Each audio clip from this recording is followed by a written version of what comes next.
Hey students, today we're going to be talking about DNA replication and looking at how DNA goes from being a single molecule of DNA, which contains two strands and complementary base pairs, to being two molecules of DNA with four total strands. And so what happens? How does this mechanism occur? So the first thing that we need to talk about is this idea that DNA undergoes what we call semi-conservative replication. Semi-conservative replication is when the new copy contains one portion of the old DNA strand and one portion of the new DNA strand. So the old portion is what we call the template strand, and then we have the new portion that is being synthesized in each DNA replication. If you were to compare something like this to shoes, this would be like purchasing a pair of shoes and always wearing one of your old shoes with one of your new shoes. And that's a strange kind of getting something new for us to understand, but it's important to realize that that is how DNA does it. So it's semi-conservative, meaning that the old pairing is not conserved, the old pair is not conserved, but each of the individual parent strands makes the new strand. And the intention here is to decrease error and to keep DNA as consistent as possible, generation upon generation. So the process for this semi-conservative replication is that the first thing that needs to happen is that each piece of DNA is going to need to unzip. So remember those hydrogen bonds that hold the molecule together like a very convenient zipper? These hydrogen bonds need to unzip, and the two pieces of DNA then separate. So that's what we're seeing right here. So the parental strand of DNA is in blue, and that parental strand is unzipping.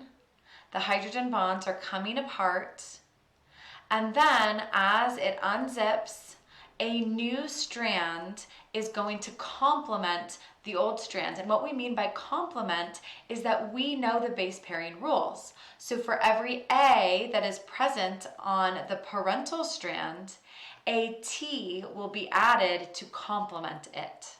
Not a copy, not A makes an A, but the complement to it. A makes a T. Okay, so we are going to unzip the piece of DNA, and then we're going to just add this new strand that's complementary, and we do that all the way up until we get two new pieces of DNA, four total strands.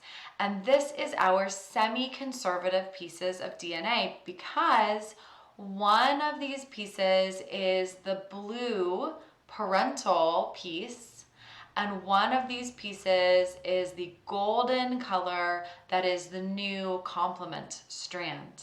So that's what we mean by semi-conservative. The mechanism for this is what we're going to look at next. This is what it does. But what we need to understand next is how does it do that? And that is where the mechanism comes in. So DNA replication relies on enzymes. And remember that an enzyme is a protein that speeds up a reaction without being used up by it. It catalyzes that reaction, but it is not consumed in the reaction. So it can work over and over again. You could think of a catalyst or an enzyme as like the car that you ride in to go on a roller coaster. A roller coaster would be much less fun without the car. It would be much slower, probably more dangerous. You might never make it around a whole roller coaster if you weren't riding in the car. But the car does not get used up or consumed by the process of taking you on that ride. So an enzyme is a protein catalyst that speeds up a reaction but is not consumed by it. There are three enzymes that we need to name right off the bat. The first one is called helicase. And so we know that this is called a double helix. An alpha helix is the twist. So helicase is an enzyme that untwists and unzips the DNA strand. So it's going to straighten out the twists and then it's going to break those hydrogen bonds so that we can get in and access the DNA bases. Primase is then going to come in and it's going to make an RNA primer. DNA polymerase, which is our third enzyme, cannot start or initiate transcription. It cannot initiate this process without a little piece of RNA in order to help it or kick it off or give it like a little foothold or a little shove so that it's able to do it. So primase makes a little RNA primer, and then DNA polymerase grabs on to that RNA primer as its little foothold and then is able to go ahead and add the appropriate bases matching A to T and G to C. Remember, that's called the complement. So when we look at this, starting at this leading strand, what we're seeing is that DNA polymerase just slides along the parental strand. The parental strand has been broken by helicase, and it's just sliding along the parental strand, and it is adding or elongating, annealing, those are all words that are used for it. It is adding complementary bases. So in this case, it says that cytosine is green. So whenever we have a cytosine on the parental strand, we should be seeing a guanine, or the blue, coming in and snapping in next to it. And anywhere that we see an adenine, like this red one, we should be seeing a thymine, this orange one, coming in and snapping in next to it. So the DNA polymerase just polymerizes. Remember, a polymer is many things put together. So DNA polymerase is just polymerizing the different nucleotides into a strand of DNA. So this is very easy on the leading strand, and we say the leading strand is DNA's 3' end. On the 3' end of DNA, transcription is very, very fast. DNA replication is very fast. This other strand goes the other direction, and so it brings with it a number of considerations that we need to look at as we go through the process. So let's just take one more quick look at the leading strand. So my piece of DNA is here, and it has been split by the enzyme helicase. The single-stranded binding proteins, or the SSBs, are here to try to help keep the DNA unannealed or separated, so it doesn't like stick back together. Remember, they're kind of like magnets. Those hydrogen bonds want to pull back together. So we have these little binding proteins here to keep it separated. Once this helicase has unzipped, what we're going to see is on the 3' parental strands, DNA polymerase is going to be able to just start right here with the 5', and we're not going to really dive into what that means, but there's a phosphate on the 5', and it makes like a little handle that the DNA polymerase can hold on to. It's just going to start right here at the 5' end, and it's just going to go. And it just keeps replicating quickly and continuously on this side, no problem. The lagging strand, though, is different because DNA polymerase still needs to move in the 5' to 3' direction. So it still needs to go this way. So it can't just grab on here and go towards the fork. It has to wait for the fork to open up, and then it goes up to the top of the fork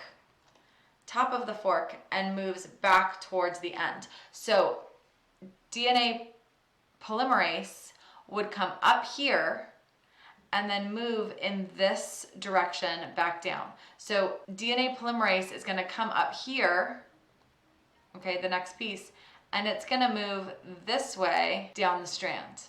So then it's going to wait for helicase to open up some more space, and then it's going to go up even higher and come back. And so it's making these little chunks, right? These little chunks of DNA, one chunk at a time, and we call those chunks the Okazaki fragments.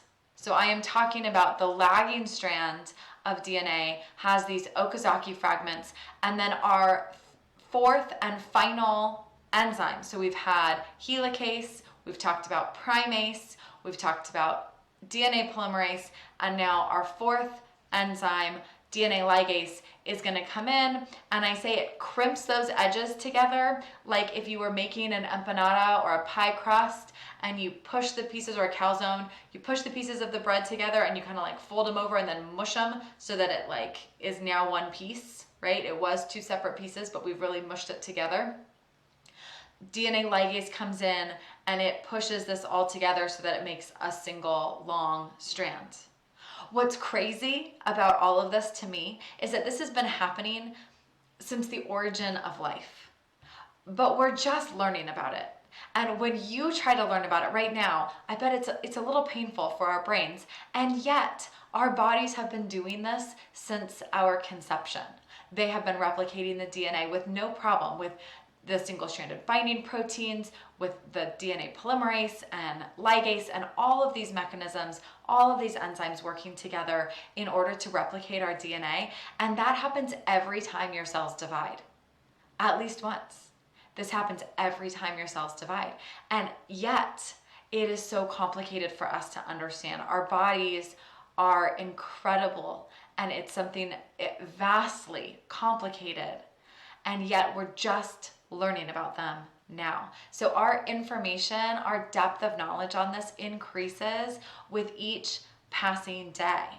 But as we understand it now, this is how our DNA is able to make a new copy of DNA. And remember, that is a semi-conservative DNA replication. So once each strand has finished, we end up with one strand that was the parental strand and one strand that is new in each molecule, and that's that semi-conservative methodology. So the question here is, which one of these strands is leading and which one is lagging? And so all you have to do, and typically my students see these little breaks and they assume that those are Okazaki fragments. Don't assume that, okay? When we look at this, what we know is that the 3' parental DNA strand is the leading strand. So this side over here is my leading strand because that's the 5' new strand, the 3' parental strand. And over here we have the 5' parental strand, so that means that this side, the left side, is the lagging side. So DNA makes mistakes. As we age, as we grow, as we exist, our DNA becomes damaged. And we have already discussed that damages in our DNA compile and lead to cancer. And we do not want that to happen. And so there is a system inside of our bodies that is specifically in charge of finding mistakes and fixing them. This system is called the Nucleotide Excision Repair System. Excision means we're going to cut out. Okay, so we're going to cut out nucleotides and repair them. That's what this is about. So we start up here with this section, okay, and we're seeing a damaged piece of DNA. In this case, this was maybe caused by some sun damage. This is called a Thymine Dimer. And so this is something that can happen to our DNA when it's exposed to too much UV radiation. The body notices the problem. And so first it's detected, and then it is removed by a nuclease enzyme. So this is this green blob behind here is the nuclease enzyme, and it is cutting out the broken pieces. And so it removes those pieces, and then DNA polymerase comes in and repairs, complements those pieces of DNA, and then DNA ligase, who we learned about just a minute ago, remember, crimps the edges of the Okazaki fragments to make a single continuous piece of DNA. DNA ligase also comes here as part of this excision repair system and crimps the edges where the DNA polymerase replaced the bases. And so we get this kind of identification and then cut out the part that's missing, and then we repair it, we patch it up, and then DNA ligase smooths it all out so you never even knew it was there. And so this is one way that we can prevent the accumulation of mutations in our bodies and prevent cancer or mutations that would cause cancer from existing within our DNA. The last but not least thing that we need to talk about is something called a telomere. A telomere is the end of the DNA. We have evolved to have up to 1,000 repeats of this TTAGGG repeat. And it just repeats up to 1,000 times. So we're talking about up to 6,000 additional bases, totally unnecessary. Because every time we copy the piece of DNA, the very edges, the very beginning and the very end, don't get completely copied correctly. There would be a higher number of misses. Maybe we miss just one base at the end or just one base at the other end. It's like just as you're getting started or just getting finished, like there's just a little error there. And so we don't want any of our most vital information to be stored on those edges because those edges are going to be damaged first. So what we want is to have these telomeres, these repeats at the ends of our chromosomes, so that when we make our copy, we don't really mind that we made those mistakes. So having long telomeres is associated with longevity in your life. And so there is actual evidence and consideration into how we might be able to lengthen telomeres in order to put off aging and death. So telomeres, when they get damaged, they are going to lead to mutations. As the telomeres break down and they get too short, we're going to see more mutations and more aging and more damage to our cells. And so there is a whole section of biology that is working on telomeres as like the fountain of youth. Can we go in and manipulate, elongate the telomeres in order to increase your longevity and increase your lifespan? Crazy little bit of science there. You maybe want to Google that since we're done anyway. Maybe you want to go check that out. We have now finished our chapter on DNA replication. We will draw DNA replication together in class when I see you in Zoom on Tuesday. Have a great day, you guys.